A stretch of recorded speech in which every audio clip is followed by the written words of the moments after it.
मोनिका 21 साल की नवयुवती थी। कैंपस प्लेसमेंट में उसे एक अच्छी आईटी कंपनी में जॉब मिल गई थी।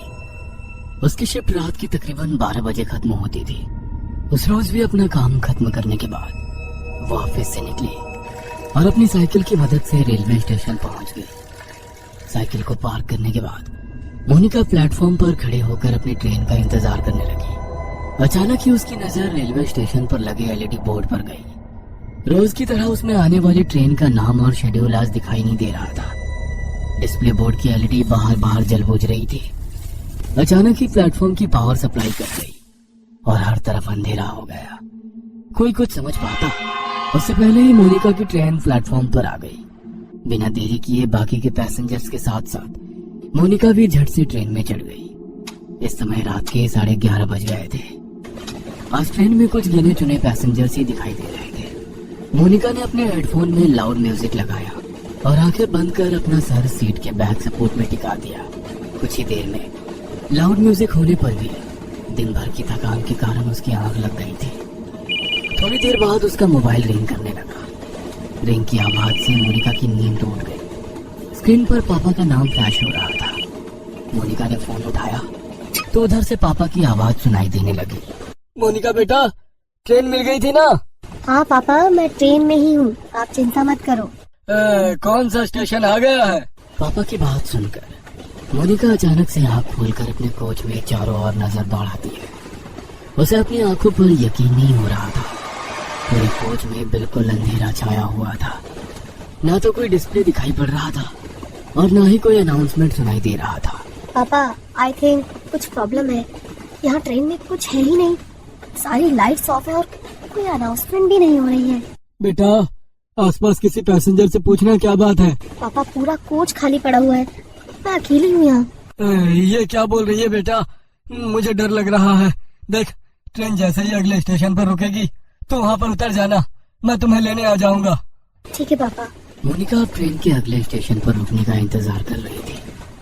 आमतौर पर ये ट्रेन हर 10 या 12 मिनट में अगले स्टेशन के लिए रुकती थी, लेकिन आज पूरे 20 मिनट हो चुके थे, लेकिन ट्रेन रुकने का नाम ही नहीं ले रही थी। मोनिका को घबराहट हो रही थी। उसे कोई आइडिया नहीं था वो अभी कहाँ पर है। ड्राइवर के कैबिन में जाकर उससे कांटेक्ट करती हूँ, शायद कुछ हेल्प कर सके। ऐसा सोचकर मोनिका अपनी मोबाइल की टॉर्च ऑन करके इंजन रूम तक पहुंच जाती है। वहां जाकर वो ड्राइवर के केबिन को लगातार खटखटाती रहती है, लेकिन अंदर से कोई जवाब नहीं मिलता। डर से मोनिका की सांसें उखड़ रही थी। अपनी उखड़ती सांसों को शांत करके वो वापस अपनी सीट पर आकर बैठ जाती है। अब उसे बस ट्रेन के रुकने का इंतजार था ताकि वो नीचे उतरकर मदद मांग सके और अपने पापा को वहां बुला सके। इसी तरह 10 मिनट और बीत जाते हैं। अचानक ट्रेन की स्पीड कम होने लगती है। ट्रेन की स्पीड को कम होते देखकर मोनिका की जान में जान आने लगती है। कुछ ही मिनटों में ट्रेन किसी स्टेशन पर आकर रुक जाती है। बाहर घना अंधेरा छाया था। स्टेशन पर कहीं भी उजाला नहीं दिख रहा था। मोनिका ने खिड़की से झांककर बाहर देखा तो प्लेटफॉर्म पर एक भी इंसान नहीं था। अब तो मोनिका को और भी डर लगने लगा था। उसने जल्दी से अपना मोबाइल निकाला और फिर से पापा को फोन मिला दिया। पापा, ट्रेन किसी स्टेशन पर रुकी है, लेकिन ये कौन सा स्टेशन है कुछ समझ नहीं आ रहा। बाहर सिर्फ अंधेरा ही अंधेरा दिखाई दे रहा है। प्लेटफॉर्म पर भी कोई आदमी नहीं दिख रहा है। मैं क्या करूं? बेटा, एक बार मैप में अपनी लाइव लोकेशन चेक करो, तुम्हें पता चल जाएगा कि अभी तुम्हारी ट्रेन कहाँ पर है। मोनिका अपनी लोकेशन चेक करती है तो पता चलता है कि वो किसी अनजान जगह पर है, जिसे जीपीएस भी ट्रैक नहीं कर पा रहा था। मोनिका फिर अपने पापा को फोन लगाती है। पापा, ये सब क्या हो रहा है मेरे साथ? इस जगह को जीपीएस भी ट्रैक नहीं कर पा रहा है। मैं कहाँ जाऊँ? आप आ जाओ पापा, मुझे बहुत डर लग रहा है। अचानक सिग्नल कटने के कारण कॉल डिस्कनेक्ट हो जाता है। मोनिका स्टेशन पर घूमकर बाहर निकलने का रास्ता ढूंढने लगती है। तभी उसे वहाँ पर एक बड़ा सा बोर्ड लगा हुआ दिखाई देता है। इस पर जरूर स्टेशन का नाम लिखा होगा। टॉर्च जलाकर देखती हूँ। जैसे ही वो टॉर्च की रोशनी में बोर्ड की ओर देखती है, उसके शरीर में कपकपी सी होने लगती है। वह बोर्ड पूरी तरह से खून से लथपथ था और उस पर से अभी भी खून की बूंदें टपक रही थी। मोनिका घबराकर वहां से भागकर वापस अपनी ट्रेन की ओर आने लगती है कि तभी उसका फोन बजने लगता है। डरो नहीं बेटा, हिम्मत से काम लो। तुम्हारी ट्रेन जिस ट्रैक से आई है उसी ट्रैक पर वापस चलो। देखो आसपास कुछ तो होगा, कोई चर्च, कोई बिल्डिंग, कुछ न कुछ जरूर होगा। तुम कोशिश करो, जैसा ही तुम्हें कुछ भी दिखाई दे तुरंत मुझे बताना। मैं भी पुलिस से मदद मांगने की कोशिश कर रहा हूँ। आंसू पोंछकर मोनिका पापा के कहे अनुसार अपोजिट डायरेक्शन में भागने लगती है। ट्रैक पर हर तरफ अंधेरा ही अंधेरा छाया हुआ था। भागते हुए मोनिका को अपने पीछे कई सारे कदमों की आवाजें सुनाई दे रही थी। ऐसा लग रहा था कई सारे लोग उसके पीछे पीछे दौड़ रहे हो। मोनिका घबराकर अपने पीछे की ओर देखती है, लेकिन पीछे सन्नाटे के सिवा कुछ भी नहीं था। मोनिका पूरी ताकत लगाकर दौड़ती ही जा रही थी। अचानक ही उसके कानों में किसी की आवाज सुनाई देती है। ऐसा लग रहा था कोई गुस्से में उसका नाम पुकार रहा हो। मोनिका अब इतना ज्यादा डर चुकी थी कि उसके अंदर पीछे मुड़ने की हिम्मत भी नहीं बची थी। हाथ में मोबाइल पकड़े वह फ्लैश लाइट की रोशनी में दौड़ती चली जा रही थी। अचानक ही उसके दौड़ते कदम ठिठक कर रह गए। उसने देखा कि सामने पोल पर एक औरत उल्टी लटकी हुई थी। उसके बाल हवा में लहरा रहे थे और वो खतरनाक चेहरे के साथ जोर जोर से हंस रही थी। मोनिका का हलक डर से सूख रहा था। अब उसमें और आगे जाने की हिम्मत नहीं बाकी थी, इसलिए वो वापस स्टेशन की तरफ जाने के लिए मुड़ जाती है।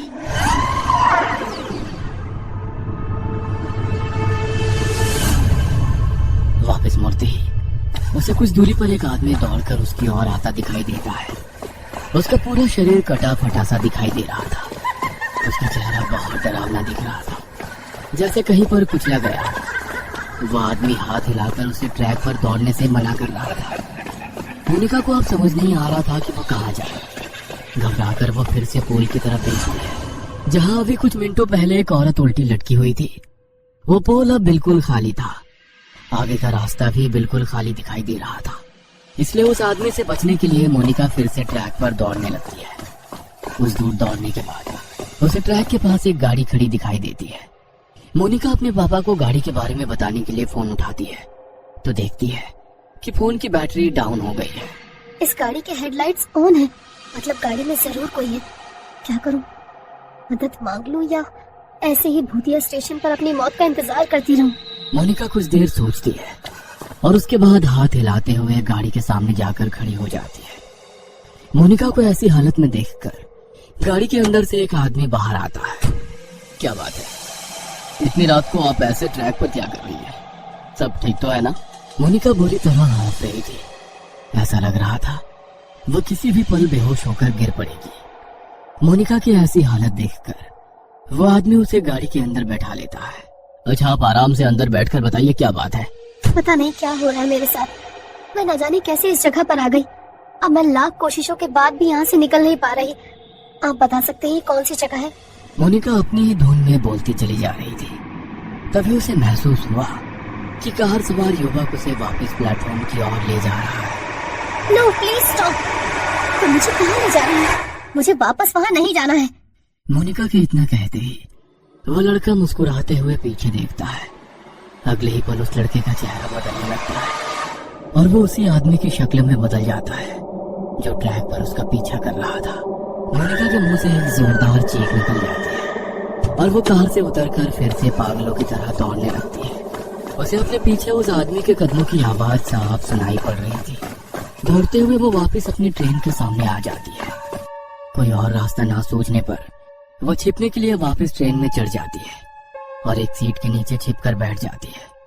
मोनिका का पूरा शरीर पसीने से लथपथ हो गया था। वो अभी तक डर से कांप रही थी। डर उसके दिमाग में इस कदर बैठ गया था कि अगले ही पल वो डर से बेहोश हो गई थी। कुछ ही पलों में ट्रेन चल पड़ती है और उस स्टेशन को पीछे छोड़कर आगे बढ़ जाती है। कुछ देर बाद मोनिका को होश आता है तो वह खुद को स्टेशन के इमरजेंसी रूम में पाती है। अब आप कैसा फील कर रही है मैम? आप अपनी सीट पर बेहोश हो गई थी। ट्रेन के स्टाफ मेंबर आपको यहाँ लेकर आ गए। आप अपने घर पर किसी को इन्फॉर्म कर दीजिए। मोनिका हैरानी से चारों ओर देख रही थी। उसे अभी तक यकीन नहीं हो रहा था कि वो उस स्टेशन से वापस आ गई है। प्लीज मेरे पापा को बुलवा दीजिए। मैम, आपके फोन की बैटरी लो हो गई थी, मैंने चार्ज कर दिया है, ये लीजिए। मोनिका अपना फोन निकालकर पापा को फोन लगाती है। हेलो, कहाँ थी तू बेटा? मैं कितना परेशान था। 3 घंटे हो गए, अभी तक घर नहीं लौटी। पापा, आप तो जानते हैं ना, मैंने आपको फोन किया तो था। बेटा क्या बोल रही है, तू है कहाँ? मोनिका पापा को अपनी लोकेशन भेज देती है। कुछ ही देर में मोनिका के पापा आकर उसे अपनी कार से घर ले जाने लगते हैं। रास्ते में मोनिका अपना फोन निकालकर कॉल हिस्ट्री चेक करती है। उसने पिछले 3 घंटे में लगभग 10 बार पापा का नंबर डायल किया हुआ था, लेकिन एक भी बार उस पर बात नहीं हुई थी। मैंने तो हर बार पापा से बात की थी, लेकिन फोन में तो बस डायल नंबर ही दिख रहा है। और अगर वो सब मेरा वहम था, तो फिर जब मैं बेहोश थी तो ये कॉल कब और किसने किए? मोनिका के जहन में बहुत से सवाल थे, जिनका जवाब फिलहाल बस यही था कि इतना सब कुछ एक रात में देख लेने के बाद भी वह जिंदा अपने घर लौट रही थी। मोनिका पिछली रात की घटना को एक बुरा सपना समझकर भूल जाना चाहती थी कि तभी उसकी नजर अपनी गाड़ी के साइड मिरर पर पड़ती है। वो देखती है कि वही कटे पिटे चेहरे वाला डरावना आदमी उसकी गाड़ी के ठीक पीछे पीछे चला आ रहा है। यह कहानी आपको अच्छी लगी हो तो हमें सब्सक्राइब करें, हमारा इंस्टाग्राम और फेसबुक पेज जरूर फॉलो करें।